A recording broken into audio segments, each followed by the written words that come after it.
It's Thursday. Let's jump right into today's emotion devotion. Today's verse is from Proverbs chapter 13, verse 12. Here's what it says. Hope deferred makes the heart sick, but a longing fulfilled is a tree of life. Guys, today's emotion that we're talking about is disappointment. This is a big one. Disappointment. In the Message translation, it translates this verse this way. Unrelenting disappointment leaves you heartsick, but a sudden good break can turn life around. Isn't that so true? Sometimes you just get that one good break that turns things around, but sometimes we wait days, months, or even years to get that break, and we experience this heart sickness, this disappointment, because the hope that we have, those things that we're aspiring to, just are not coming true. It's a hope deferred, and it makes the heart sick, the Bible teaches. Hope deferred or disappointment, you know what? It's talking all about expectations. That's what it's about. We all have certain expectations in our lives, and we're made this way. God made us this way, and so we shouldn't be surprised by this. It's something all of us wrestle with because God made all of us with the ability to plan, with the ability to dream, with the ability to imagine. You know, it's part of what makes us human, made in God's image, is that we can imagine something outside of where we are today and greater than ourselves. And these are really good things, but it's kind of a double-edged sword sometimes. Sometimes we become slaves to our own expectations, and it can actually drain the energy and drain the hope from our lives. And so we need to be aware of that. You know, we shouldn't kill legitimate desires, but we need to learn to hold on to our dreams lightly. This is something that I had to learn from experience in my own life. Those things that we want, a lot of those dreams and desires have a lot of legitimacy to them, but we need to hold them lightly so that God can take them, transform them, sometimes swap them out for different things. Because if we latch onto those things too tightly, it can be really detrimental. Because if they don't come to pass as we imagine, we can become very miserable, and our heart can be broken. We can fall into depression. You know, the Bible writers over and over again would say, hope in God.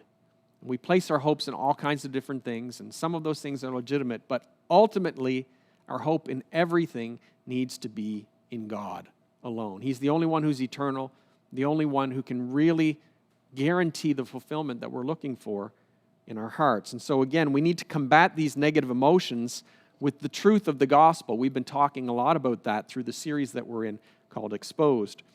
So what is it that we know to be true about God? In these moments when we're really depressed or we're losing hope deferred, it's making my heart sick, what is it that we know about God? Well, we know that He's good. Never lose sight of that.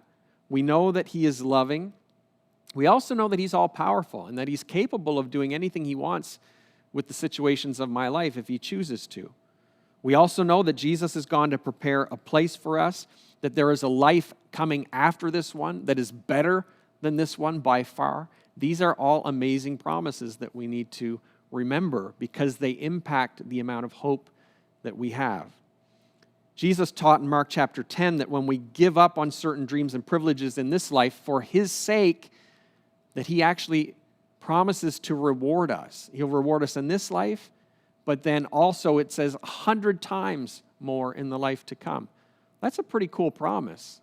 Not a lot of people quote that one because we tend to latch so tightly onto what we want in this life. But Jesus says, if for His sake you will let go of some of those things and let God be the one who dictates what He wants you to do and what He wants you to set your aspirations on, there could be some big rewards for you coming in the future. And so I want to ask you directly, do you trust Him?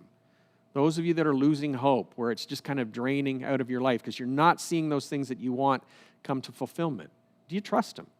Single person, do you trust God to fulfill the needs that you have for intimacy? God made you to want and desire and need intimacy in your life.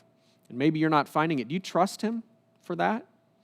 You who are struggling financially, maybe you're outright poor, right? Do you trust God to meet the material needs that you have?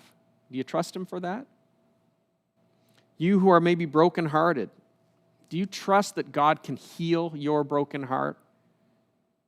He can do it. He can. You need to come back to Him and rely on Him and find your hope in God. Ultimately, all of these other things that we hope in, they're all going away anyway, the Bible says.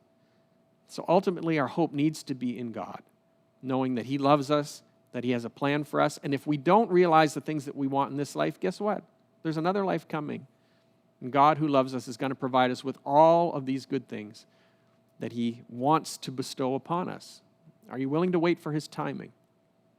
Can you turn this disappointment into something glorious where someday before God you'll be able to say, you know what, I persisted and I was patient and I persevered and God fulfilled the things that He intended to fulfill for me in His timing.